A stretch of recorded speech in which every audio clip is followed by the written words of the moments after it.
Tutup aja Assalamualaikum doa. warahmatullahi wabarakatuh. Rabbi shrahli sadri wa yassir li amri wahlul 'uqdatam min lisani yafqahu qawli. Alhamdulillahirabbil alamin. Segala puji bagi Allah yang telah memperkenalkan kita semua kepada Islam, yang dengannya kita memahami bagaimana hidup dengan penuh kemuliaan di tengah peradaban sekuler kapitalisme yang hari ini justru mengajarkan kehinaan sebagai sebuah kebanggaan. Segala puji bagi Allah yang telah memperkenalkan Islam kepada kita hingga kita paham bahwasannya kekuasaan adalah untuk mewujudkan keadilan dan untuk menghilangkan kezaliman.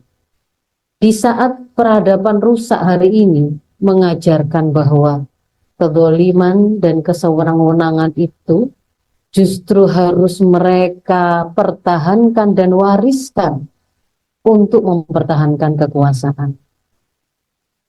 Alhamdulillah yang telah mempersaudarakan kita semua atas dasar iman dengan seluruh saudara-saudara muslim kita dimanapun mereka berada, sekalipun kita berjarak dan memiliki banyak perbedaan.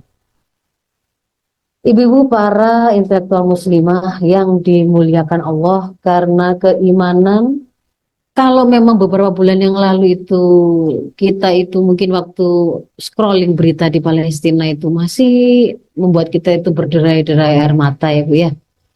Apakah pada hari-hari ini ketika kemudian kita mendengar dan membaca pada waktu kita scrolling sosmed nggak sengaja ada kabar atau pemberitaan dari Palestina, perasaan yang sama masih ada? Ataukah justru kita malah semakin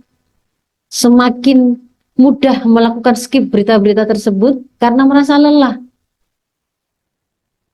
Lelah padahal cuma nonton, lelah. Tidak kemudian melakukan apapun, hanya merasa lelah kok nggak selesai kabar pembantaian itu, lalu kemudian kita malah skip semua berita-berita saudara kita yang ada di Palestina, dan kemudian akhirnya apa yang terjadi di Palestina menjadi semakin terkubur oleh keseharian yang kita lakukan. Kita mulai scrolling lagi, live untuk nyari barang-barang belanjaan menuju Ramadan dan Idul Fitri. Kita mulai pusing sendiri dengan berbagai macam kebutuhan pokok yang merangkak naik. Sementara pada saat yang sama, apa yang sedang terjadi pada saudara-saudara kita di Palestina? Apa kabar mereka? Hari ini memasuki hari ke-135 pembantaian oleh Zionis Nazi Yahudi. Kurang 15 hari lagi, berarti genap sudah 5 bulan, hampir setengah tahun Ibu-ibu.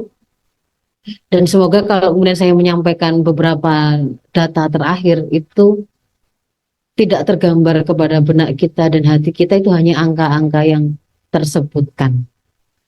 Bahwa hari-hari ini, saudara-saudara kita yang ada di Palestina itu, ibu-ibu bayangkan, mereka pada awal peperangan itu kan disuruh pindah ke zona aman. Mulai dari Gaza Utara, disuruh pindah ke arah selatan. Mereka berpindah ke selatan, lalu kemudian digiring lagi ke arah utara, lalu kemudian digiring lagi ke arah selatan, dan seterusnya sampai kemudian di ujungnya adalah kota yang bernama Rafah, yang itu berbatasan dengan Mesir. Jadi hari-hari ini sekitar 1 juta lebih kaum muslimin di Palestina, terutama adalah para pengungsi sipil, karena kalau mujahidinnya tetap bertahan mempertahankan seluruh jengkal tanah Gaza, tetapi kaum Palestina sipil yang diminta untuk mencari zona aman dan dikatakan Rafah itu adalah safety zone, mereka berkumpul di sana sekitar 1 juta orang lebih. Dan kemudian hari ini ternyata mereka beberapa hari yang lalu juga mulainya ya diperingatkan agar bersegera meninggalkan zona tersebut karena itu akan dibombardir. Artinya apa? Sebenarnya sudah tidak ada zona aman, meskipun itu diklaim oleh mereka zona aman di situ, tidak akan ada serangan di situ. Dan ternyata tidak menunggu lama, tidak menunggu apapun respon dari dunia internasional, dan Rafah sudah mulai, hari ini sudah mulai dibombardir. Dan tentu saja yang dibombardir itu adalah kaum muslimin Palestina sipil dengan kekuatan militer, persenjataan, rudal dan seterusnya, seperti mengerahkan turun pada peperangan dengan skala penuh. Sementara yang sebenarnya sedang mereka bombardir itu adalah hanya ibu-ibu, anak-anak, lansia yang sudah hampir 4 bulan dalam kondisi kelaparan. Mereka bahkan memakan makanan ternak. Sebagian kalau masih menemukan rumput, ya rumput itu dimakan. Itu situasi yang masih terjadi oleh pada saudara-saudara kita di Palestina hari ini. Dan yang lebih menyedihkan lagi, di Rafah itu yang kemudian di situ ada satu pintu perbatasan yang menjadi pintu perbatasan harapan kaum muslimin Palestina untuk bisa keluar dari Gaza melalui pintu tersebut, atau kalaupun ada kemudian bantuan masuk juga melalui pintu Rafah Mesir tersebut. Ternyata pada saat yang sama ketika kaum muslimin sudah terdesak di Rafah dan dibombardir, justru Mesir sedang gencar-gencarnya meninggikan bangunan tembok beton penghalang antara Rafah dengan Mesir. Seolah-olah hendak mengatakan, silakan Israel Anda pepet kaum muslimin Palestina itu hingga sampai ke Rafah. Kami sudah siapkan sebuah blokade, sebuah tembok yang nggak mungkin membuat mereka lari kemana-mana, lalu silakan Anda bombardir. Itu yang saat ini sedang terjadi di tengah-tengah kaum muslimin Palestina. Sejak 7 Oktober 2023 terhitung sekitar 30.000 orang syahid, sekitar 70.000 orang terluka, dan cukup saya nukilkan 3 kalimat yang disampaikan oleh 3 orang ini untuk menggambarkan sebenarnya apa yang terjadi pada Palestina. Karena ada kalanya ketika kita itu terpapar oleh gambar pembantaian, kesyahidan, ya, anggota tubuh yang terluka, ketika itu kita terpapar itu secara terus-menerus, kadang-kadang itu memang menumpulkan rasa yang kita miliki, sampai kemudian membuat kita juga tidak lagi merasa itu tuh manusia, ya, bukan sekedar angka.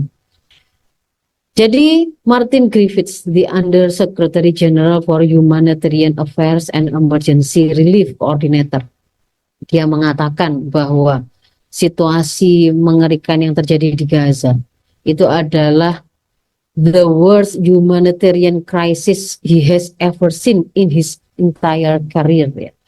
Itu adalah situasi krisis kemanusiaan terburuk yang pernah dia lihat sepanjang karirnya. Seorang dokter Amerika yang juga menjadi relawan di Gaza mengatakan bahwa apa yang saya saksikan itu bukan perang, tapi itu adalah pemusnahan. Irfan Galeria, seorang ahli bedah plastik dan rekonstruksi yang juga menjadi sukarelawan bersama tim dokter dan perawat di Gaza, dia menggambarkan kondisi mengerikan di Gaza yang itu diperbunuh oleh kebrutalan pemboman Israel. Sebagaimana kita ketahui, Israel itu yang disasar dan dihitung sebagai prestasi itu adalah pengeboman mereka terhadap pemukiman, pusat-pusat kesehatan, pabrik-pabrik roti, kemudian pusat-pusat penampungan pengungsi, ya, gedung-gedung pendidikan. Nah, itu memang kemudian mereka sasar. Dan dikatakan oleh Galeria, kami melakukan amputasi kami melakukan amputasi lengan dan kaki setiap hari menggunakan gergaji gigli, alat era perang saudara. Jadi itu situasi yang sedang terjadi di sana. Secara kalau hari ini ibu-ibu adalah para intelektual muslimah yang mengabdi di bidang pendidikan, di sektor pendidikan di Gaza ada 3 rektor syahid, ada 95 dekan dan dosen, dan 68 profesor yang syahid.